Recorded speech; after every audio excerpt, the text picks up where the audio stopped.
What's going on, everybody? My name is Kermit the Frog, and welcome to the very first episode of Kermit's Book Review. This is a series where I talk about a book I have recently read, what I like about it, what I didn't like about it, and hopefully encourage someone else to pick up a book and challenge their brain in the process.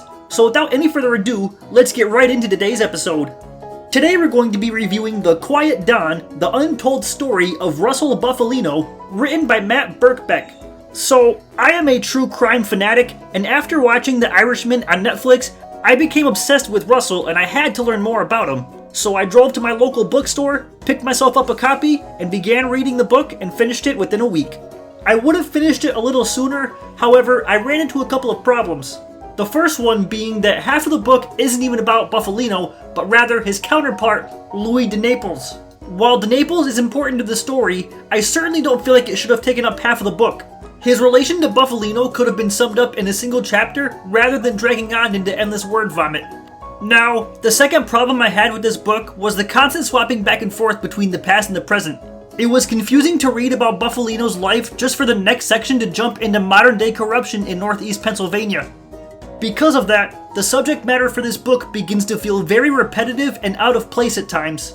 My third annoyance with this book is that while it does talk about Bufalino's childhood and his emigration to Pennsylvania and New York, the book is more so about his legacy and supposed involvement in the JFK assassination and disappearance of Jimmy Hoffa.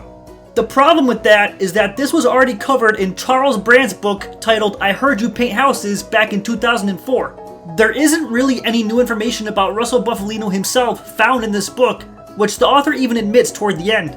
Lastly, the second half of this book feels like a chore due to its newspaper-style writing and endless quotes. There were several run-on sentences that never seemed to end, and it was extremely frustrating having to reread several pages. Then again, maybe that's just my ADHD. With that being said, this book wasn't all that great, but it wasn't terrible either. I enjoyed it for what it was, and I'm going to give it a solid 2.5 out of 5 stars.